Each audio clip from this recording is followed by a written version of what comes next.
हाँ तो मेरे लाडलों और मेरे लाडलियों, तो अगेन जैसे मैंने बोला था हम लोग सेपरेट वीडियो में देखेंगे y division by q is not possible और division by zero is not possible. तो वापस आ गए हम लोग, सीखते हैं क्यों नहीं पॉसिबल है। ठीक है, स्टार्ट करते हैं हम लोग। वाई डिवीजन बाय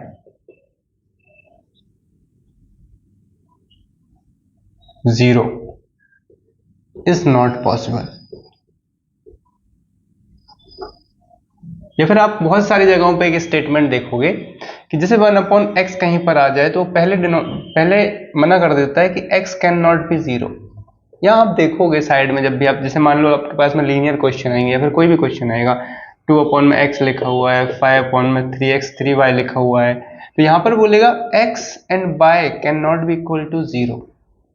इस टाइप के स्टेटमेंट आपको देखने को मिलते हैं। तो वो यही इंप्लाई करते हैं कि ये जो डिनोमिनेटर है आपका, ये क्या इंप्लाई करता है? इंप्लाई करता है डिनोमिनेटर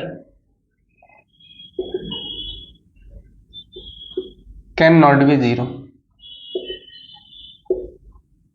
आप ज्यादातर जगहों पर देखोगे कि जीरो को सीधा सीधा डिनाई कर दिया जाता है। ये तो छोटी मोटी चीजें हैं, आप बड़ी बड़ी चीजों को जब देखोगे तो आपके पास में पूरा पूरा डिनोमिनेटर जो होता है ना, कि इसके अलावा आपके पास में बहुत सारे तरीके की चीजें आती हैं, वहां पर आपका डिनोमिनेटर सीधा मना कर दिया जाता है कि ये जीरो नहीं होगा, just because of the fact that division by zero is not possible. Division by zero is not possible, ये तो हमारा फैक्ट हुआ, लेकिन प्रूफ क्या है? क्योंकि mathematics is all about why.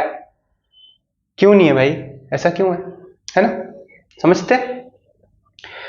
तो हम लोग बेसिक से चलते हैं, बेसिक डेफिनेशन ऑफ, हम लोगों ने बोला व्हाई डिवीजन। तो हमें पता है कि division and multiplication are related to each other, एक दूसरे पर डिपेंड करते हैं, एक दूसरे पर डिपेंड करते हैं। तो पहले हम लोग समझने का प्रयास करते हैं कि मल्टीप्लिकेशन क्या होता है। मल्टीप्लिकेशन के लिए हम लोग सबसे पहली चीज जो मल्टीप्लिकेशन हम लोग सीखते हैं वो ये है कि आप लिखते हो मल्टीप्लिकेशन के लिए मल्टीप्लिकेशन टेबल। जैसे कि आप लिखते हो 5 का टेबल लिखते हो, 5 इंटू 4, आप पढ़ते हो इसको 5 4 जा मीन्स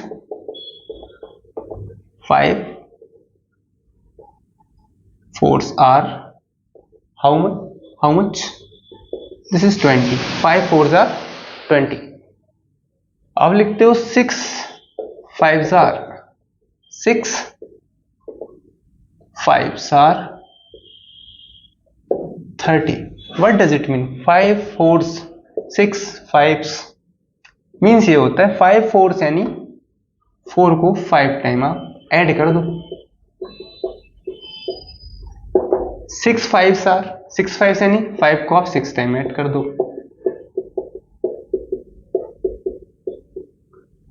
यही मीनिंग होता है 5 4s are 6 5s are is equal to what?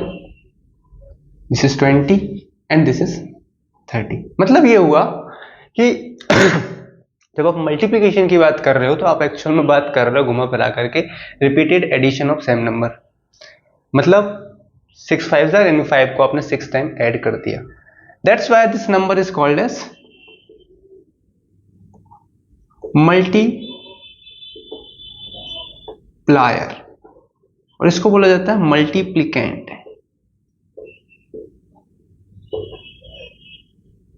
यानी वो नंबर जो मल्टीप्लाई हो रहा है, वो नंबर जिसका मल्टीप्लिकेशन हो रहा है।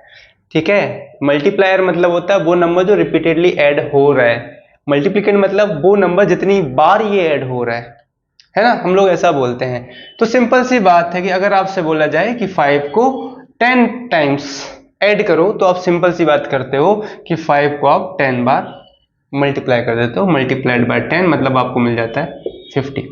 इससे ज्यादा कोई बात है इसमें है नहीं। सिमिलर चीज अगर मैं बोलूं आपसे इन डिवीजन अगर मैं आपसे बोलता हूं तो डिवीजन में आप देखोगे कि जब मैं बोलता हूं कि 50 divided by 10, what I am saying? I am saying 50 में से मैं 10 को कितनी बार माइनस करूं? कितनी बार माइनस करूं मैं? आपको पता है 5 टाइम्स माइनस करूंगा मैं, 1 2 3 4 5 टाइम्स माइनस करूंगा तो मुझे कितना मिल जाएगा? 0। ये तरीका आप यूज कर सकते हो। 50 माइनस 10 जो आएगा उसमें से अगेन आप जो आएगा उसमें से आप अगेन 10 को माइनस करोगे, जो भी आएगा उसमें से आप अगेन 10 को माइनस करोगे, जो भी आएगा उसमें से आप अगेन 10 को माइनस करोगे, फिर उसमें से आप अगेन 10 को माइनस करोगे। नंबर आप हमेशा इस डिनोमिनेटर को ऑलवेज आप सब्ट्रैक्ट करते जाओगे, और जितनी बार में जाकर के ये जीरो आ जाए, आपका लास्ट में रिमाइंडर जीरो बच जाए, यानी कि आपका कंप्लीटली फिनिश हो जाए, आपका जो भी नंबर आपको दिया गया है, न्यूमरेटर जब फिनिश हो जाए टोटली, तब आप बोलोगे कि वहां जाके आपका प्रोसेस कंप्लीट हुआ। तो वो जो नंबर ऑफ स्टेप्स आपके आते हैं, नंबर ऑफ स्टेप्स, वही आपका आंसर होता है, जिसको आप क्वोशिएंट भी बोलते हो। So actually when I'm saying that 50 is divided by 10, I'm actually talking about in how many people the denominator can be divided, यानी कि in how many people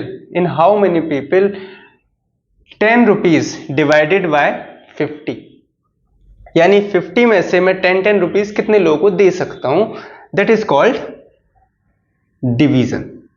okay, थोड़ा सा और एक और इजी एग्जांपल लेते हैं। जब मैं लिखता हूं 20/4, तो इसका मतलब होगा कि मैं 20 में से 4 रुपीज या 4 के ग्रुप कितने लोगों को डिवाइड कर सकता हूं या शेयर कर सकता हूं या बांट सकता हूं। ओके, तो मैं लिखूंगा 20 में से मैं 4 को माइनस करता हूं, फिर 4 को माइनस करता हूं, फिर 4 को माइनस करता हूं, फिर 4 को माइनस करता हूं, फिर 4 को माइनस करता हूं, क्योंकि 20 divided by 4 is equal to 5 होता है। तो 5 टाइम में ये क्या होगा, 0 मिल जाएगा। 20 में से 4 जाएगा, कितना बचेगा 16, 16 में से अगेन 4 जाएगा, बचेगा 12, फिर 4 जाएगा, कितना बचेगा 8, फिर 4 जाएगा, बचेगा 4, फिर 4 जाएगा, बचेगा 0, दैट इज आर 0। ठीक है, तो ये इसका मीनिंग होता है। अच्छा जी, बट इसका 0 से क्या लेना देना, 0 से लेना देना पॉसिबल है, बिल्कुल है। क्यों नहीं है, क्यों नहीं है भाई, क्यों नहीं है, चलो देख लेते। 0 ही क्यों, मान लेते हैं एक बालक है, ठीक है, ये जो बालक है, इस बालक के पापा ने इससे बोला कि जा बेटे 10 रुपए लेकर के जा, और इसमें से 2-2 रुपए बांटना सारे लोगों को, और मुझे आके बताना तूने कितने लोगों को पैसे बांटे।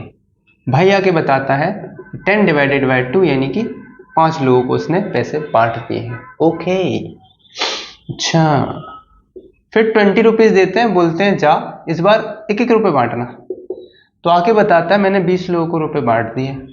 अच्छा जी, अब पापा समझदार हो गए, कहने लगे कि जा 10 रुपए लेकर के जा, ठीक है, और सबको इस बार 2 रुपए बांटना ना 1 रुपए बांटना, इस बार बांटना 0 रुपीज हर एक व्यक्ति को, और फिर आकर के बताना कि तूने कितने लोगों को बांट दिए, लेकिन सारे पैसे खत्म करके आना।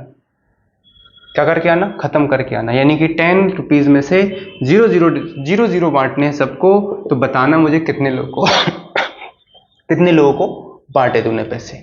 तो भाई जाते हैं, 10 में से पहला व्यक्ति मिलता है, उसको बोलते हैं ले 0 रुपीज तू ले। अब देखता है जेब में कितने रुपए बचे, उसके पास 10 रुपए। फिर अगला मिलता है, उसको बोलता है ले 0 रुपए तू ले, उसको देता है, फिर उसके पास बचते हैं 10 रुपीज। फिर अगला व्यक्ति मिलता है, उससे बोलता है 10 रुपीज में से 0 रुपए तू ले।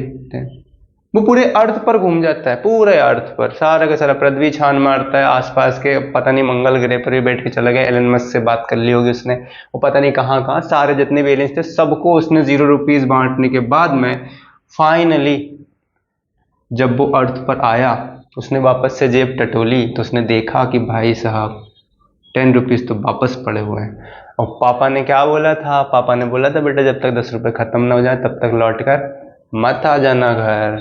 तो लड़का बेचारा घर वापस ही नहीं जा पा रहा है।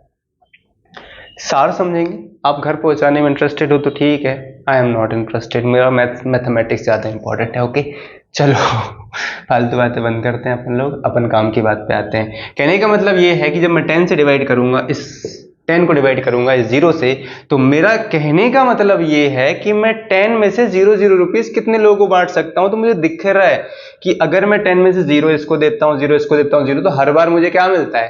10 मिलता है। हर बार मुझे 10 मिलेगा, मतलब कि मैं कभी भी इस 10 को 0 कर ही नहीं पाऊंगा। मैं तात्पर्य ये है कि कहने का मतलब कि 10 में से 0 को कितनी बार सबट्रैक्ट किया जाए, ये बोल रहा है मुझसे कि 10 में से 0 को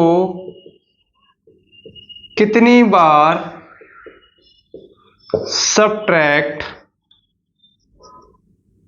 किया जाए तो, या फिर ताकि मेरे पास कुछ ना बचे। देखने में तो इजी लग रहा है, 0 सबट्रैक्ट करते जाओ। आप 0 कितनी बार सबट्रैक्ट करोगे? आप सबट्रैक्ट करते जाओगे, करते जाओगे, करते जाओगे, ये कभी खत्म नहीं होने वाला भाई सब, ये कभी नहीं खत्म होने वाला। तो हर बार मुझे 10 मिलेगा, क्योंकि 10 माइनस 0 इज ऑलवेज 10। और अगर 10 आता रहेगा तो मैं कितनी बार करता रहूंगा? Infinite times. How many times? Infinite times. या फिर मैं ये बोल सकता हूं कि मैं वो नंबर डिफाइन ही नहीं कर सकता, जितनी बार मैं इसको सबट्रैक्ट करूं 10 में से तो मुझे 0 मिल जाए।